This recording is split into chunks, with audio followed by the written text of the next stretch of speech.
Alhamdulillahi Rabbil Alamin. Wassalatu wassalamu ala rasulil amin.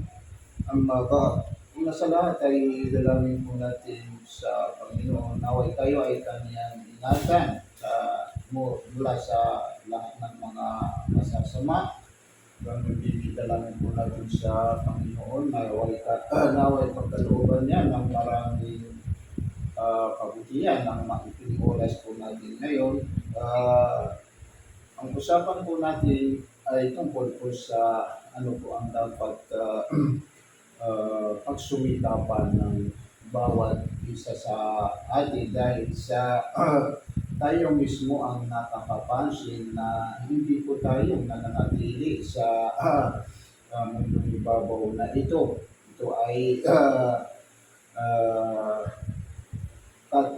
napatunayan na sinabi ng Panginoon na lahat ng may mga kaluluwa, lahat ng may buhay ay siya po ay makakaranas ng kamatayan. Sa kanyang sinabi, kullu nafsin dha'iqatu al-maut. Lahat ng may buhay, siya po ay makakatigil o makakaranas ng kamatayan. So, ang nararapat po sa atin malaman ay ano po ang dapat natin maunawaan na tunay na kabutihan ng ating mga sarili at iyon ang dapat natin mapagsulikapan. Para po tayong makasigurado ay ikonektado po natin ito. Ibase po natin ito sa sinabi ng Panginoon mismo dahil sa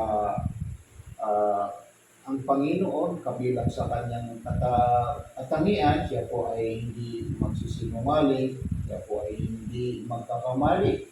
Kung ano man ang kanyang bitawan na salita, lahat po ay katotohanan.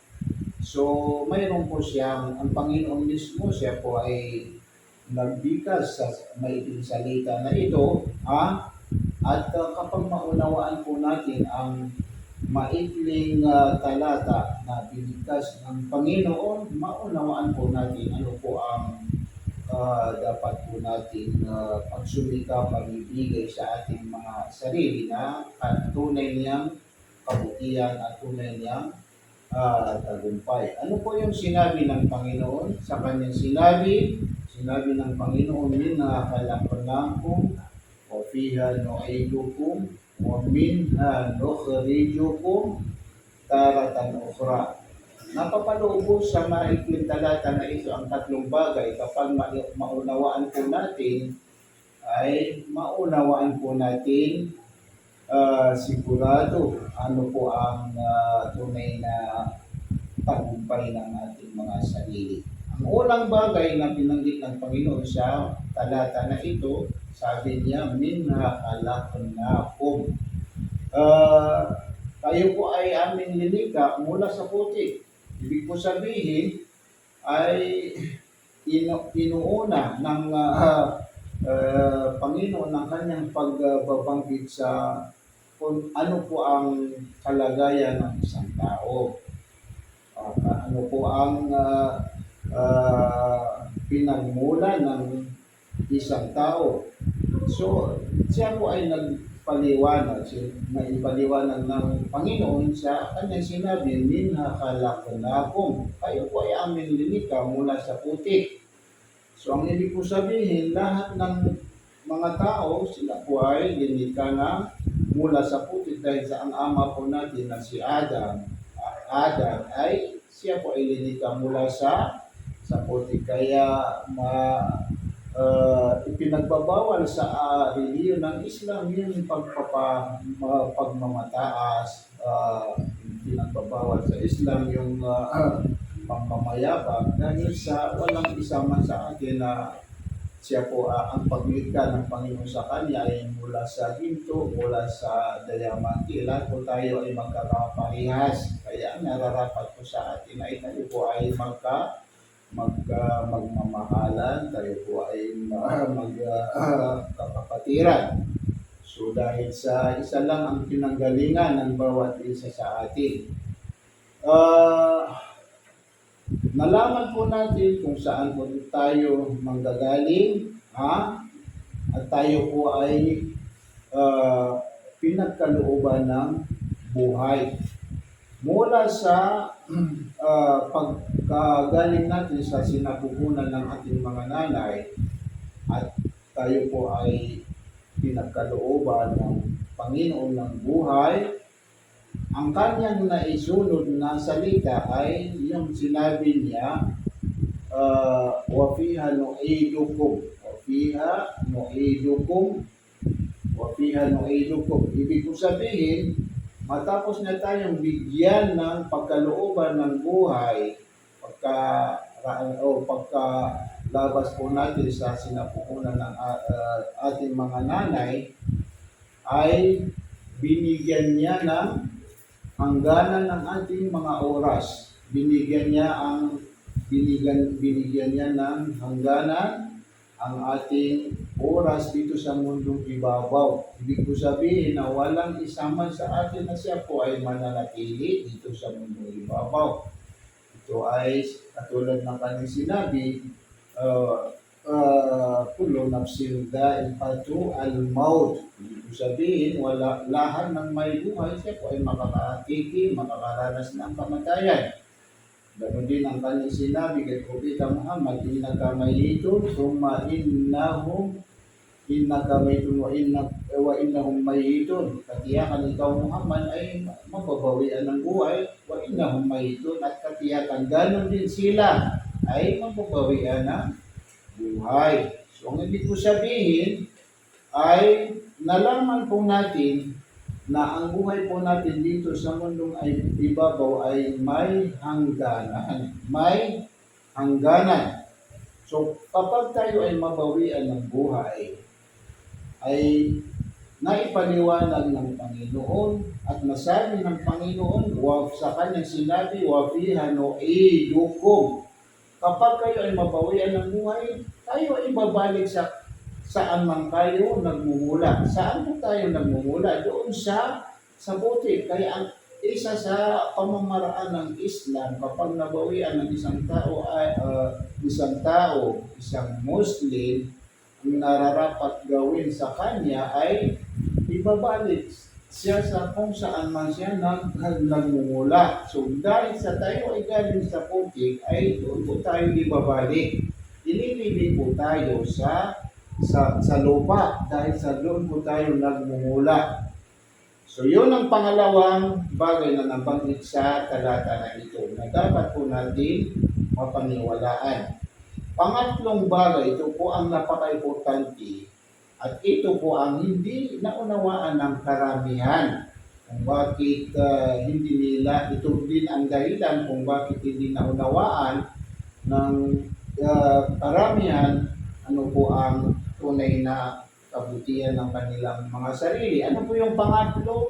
Sa sinabi ng Panginoon, وَمِنْهَا نُخْرِجُكُمْ تَارَةً أُخْرَى. وَمِنْهَا نُخْرِجُكُمْ تَارَةً أُخْرَى. Matapos tayong ilibing, halimbawa matapos tayong ilibing sa ating mga libingan, may oras, may panahon na tayo po ay babangon muli. Tayo po ay bubuhayin muli.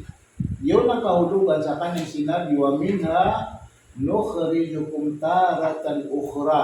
Matapos tayong ilibing sa ating mga libingan, may panahon na tayo po ay bubuhayin muli at tayo po ay lalabas mula sa ating mga libingan. وَمِنْهَا نُخْرِجُكُمْ. Tayo po ay aming ilalabas mula sa inyong mga libingan. Bakit po tayo babangon muli? Bakit po tayo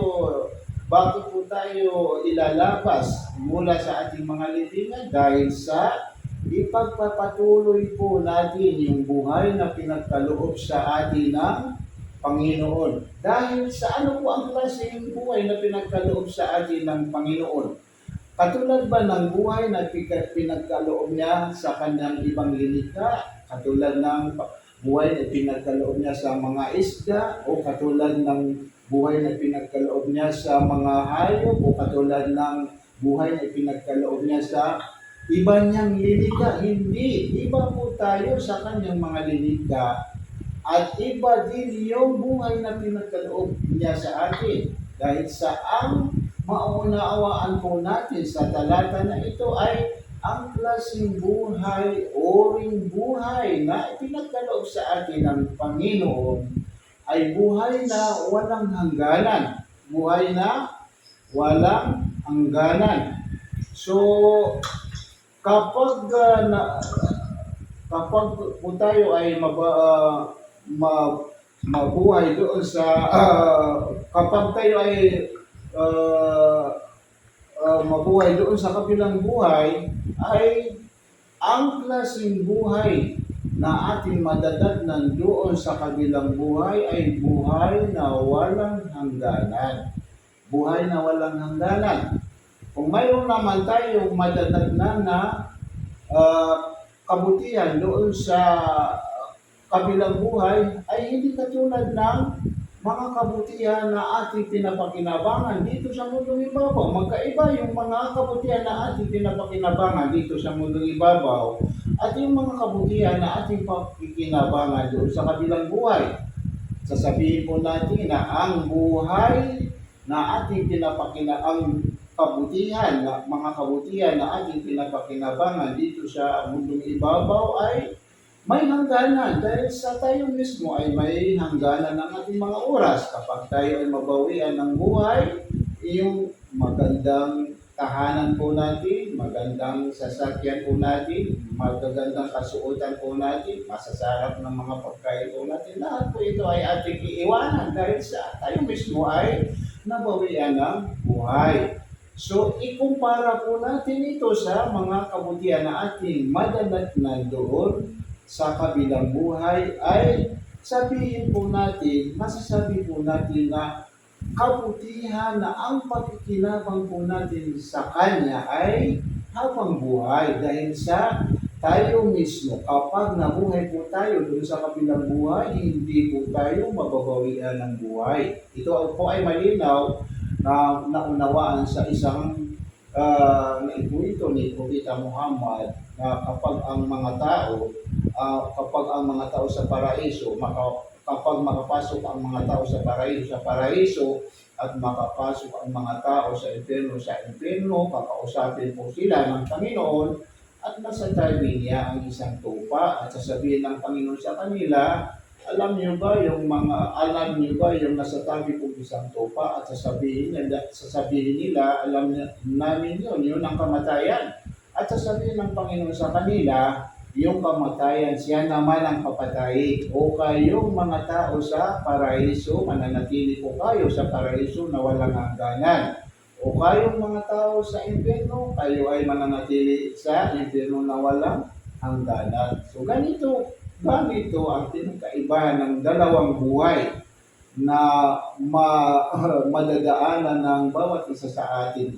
Buhay natin dito sa mundong ibabaw at buhay natin doon sa kabilang buhay. Ganon din ang pinakaibahan ang dalawang kabutihan, kabutihan dito sa mundong ibabaw at yung kabutihan na ating madadatnan doon sa kabilang buhay. Kung pinagsusumikapan po natin yung mga kabutihan na ating pakikinabangan dito sa mundong ibabaw, lalo na dapat po natin pagsumikapan yung mga kabutihan na ating mapapakinabangan doon sa kabilang buhay.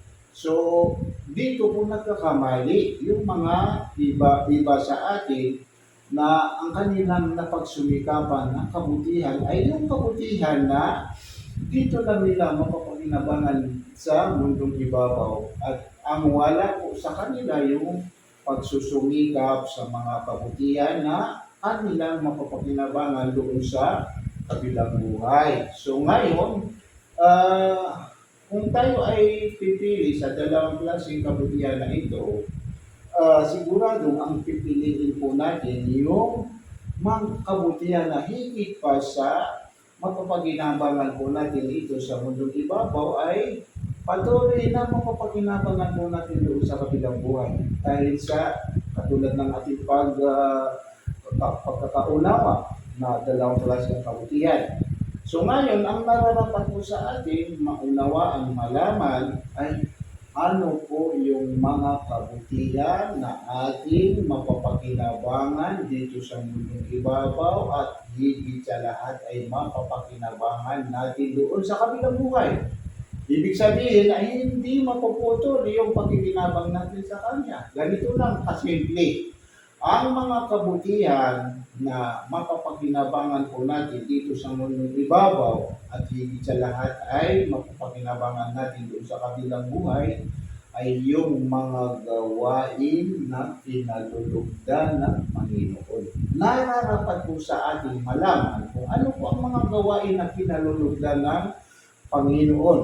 Ang mga gawain na kinalulugong, ang mga bagay na kinalulugdan ng Panginoon, siya po yung tinatawag na pagsamba sa Kanya. Lahat ng mga sinasabi, lahat ng mga sinasabi na klaseng pagsamba sa Kanya, lahat po ito ay Kanyang kinalulugdan. So marami po ang klaseng pagsamba sa Kanya, may mga uring pagsamba sa Kanya na ang ito po ay magaganap sa pamamagitan ng ating mga gawa. May mga uring pagsamba sa Kanya, ito po ay magaganap sa pamamagitan ng ating pananalita. May mga uring pagsamba sa Kanya, ito ay magaganap sa pamamagitan ng ating pag-uugali. So lahat ng mga klaseng pagsamba na ito ay Kanyang kinalulugdan at lahat po ito ay napapaloob po sa relihiyon ng Islam. Ang ibig po sabihin, lahat ng nilalaman ng relihiyon ng Islam, lahat po ito ay kinalulugdan ng Panginoon. Kaya ang kanya, ito ay malinaw sa kanyang sinabi, "Waraditu lakumu al-Islam dina." Ang ibig ko sabihin ay aking kinalulugdan. Sinabi ng Panginoon, aking kinalulugdan sa inyo na pamamaraan ng inyong buhay dito sa mundong ibabaw ay ang pamamaraan ng Islam. Dahil sa lahat ng mga gawain sa Islam, lahat ng mga pananalita sa Islam, lahat ng mga pag-uugali sa Islam, lahat po ito ay mga uring pagsamba sa Kanya at lahat po ito ay Kanyang kinalulugdan. Kung kinalulugdan ng Panginoon ang mga bagay na ito, ibig po sabihin sino man ang gagawa sa mga bagay na ito ay malulugod din sa Kanya ang Panginoon. So ang ibig po sabihin ay kung malugod sa atin ang Panginoon, ang malugod sa atin ay ang Panginoon, ang isa sa Kanyang kahulugan ay siya po ang tagapaglikha sa lahat ng mga linikha, siya ang tagapanustos sa lahat ng mga linikha, siya ang taga-kontrolado sa lahat ng mga pangyayari, siya ang taga ng mamayari, siya ang taga-bigay ng buhay, siya ang taga-bawi ng buhay, siya ang nagmamayari sa lahat ng mga linikha. Ibig ko sabihin, lahat ng mga kabutihan ng ating pinagsusumikapan, lahat ito ay manggagaling sa Kanya. Ito po ang kahulugan ng Panginoon. Kung ang malugod po sa atin ay ang Panginoon, ay ano pa ang ating hinahanap? Ano pa ang ating hahanapin na tunay na kabutihan ng ating mga sarili? Dahil sa kung malugod sa atin ang Panginoon mismo, kung tayo ay hihingi sa Kanya ng tulong, tayo ay Kanyang tutulungan. Kapag tayo ay magpapakupo mula sa kasamaan ng isang bagay, tayo ay Kanyang iingatan, aalagaan, tayo ay Kanyang ilalayo sa mga bagay na ating kinatakutan. So, ang nararapat po sa atin, nararapat sa isang tao na nais niya, gusto niya ipagkaloob sa kanyang sarili, ang kanyang tunay na kabutihan, ay isuko niya ang kanyang sarili sa ginawa ng Panginoon na layunin ng Panginoon sa kanyang kabligasan sa Kanya. At ang nararapat po sa Kanya, isuko niya ang kanyang sarili ng Islam. Ngayon, paano po natin maisusuko ang ating sarili ng Islam? Ito po ay sa pamamagitan ng isang hakbang lang. Ano po yung isang hakbang? Na kapag ito ay ating nagawa ay na isuko po natin ng ating mga sarili ng Islam. Ito po ang tinatawag na pagsasaksi na katanggap-tanggap sa Panginoon. Ang pagsasaksi na katanggap-tanggap sa Panginoon, ito po ay napapanood po dito ang tatlong bagay. Ang unang bagay, ang paniniwala sa pamamagitan ng ating mga puso. Halimbawa, paniwalaan ng ating mga puso, walang Diyos na karapat-dapat sambahin maliban kay Allah. Paniwalaan ng ating mga puso si Muhammad ay kanyang sugo at alipin. Pangalawang bagay, anuman ang pinaniwalaan ng ating mga puso, ay dapat po natin ito bigkasin sa pamamagitan ng ating mga bibig. Pangatlong bagay, anuman ang pinaniwalaan ng ating mga puso at bibigkas ng ating mga bibig, nararapat po sa ating ito sa buhay sa pamamagitan ng bawat parte ng ating katawan. Kaya tiyakin po natin na bawat bahagi ng ating katawan, wala po silang maikikilos maliban lang sa mga bagay na ito ay naaayon sa pinaniwalaan ng ating mga puso, binigkas ng ating mga bibig. Kapag nabuo po natin ang tatlong bagay na ito, na isagawa po natin yung isang hakbang lang sa pagpasok sa dilim ng Islam. Tayo po ay matatawag na Muslim, tayo po ay matatawag na alipin ng Panginoon na isinuko niya ang kanyang sarili sa layunin ng Panginoon sa kanyang paglikha sa Kanya. Tayo po ay matatawag na alipin ng Panginoon na nagbalik loob sa kagustuhan ng Panginoon.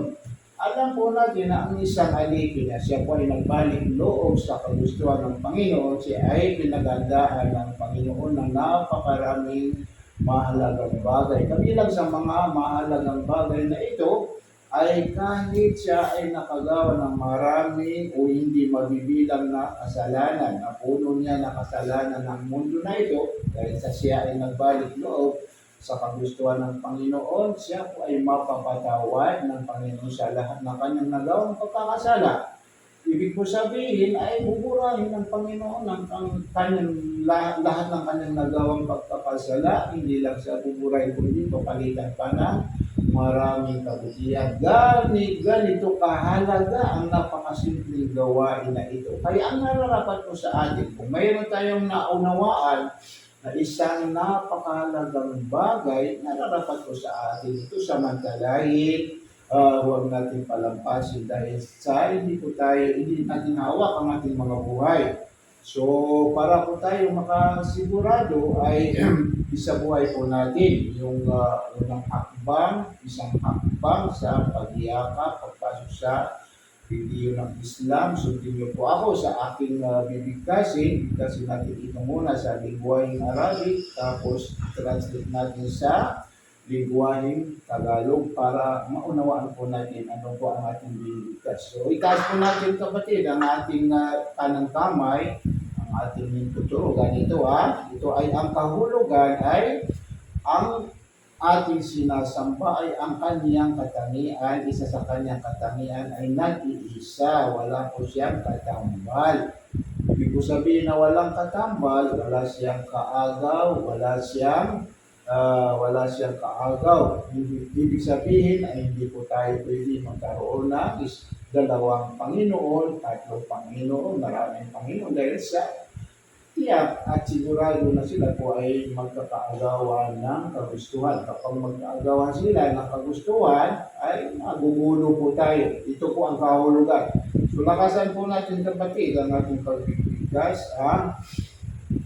Asyhadu an la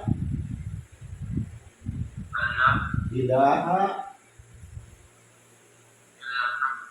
illallah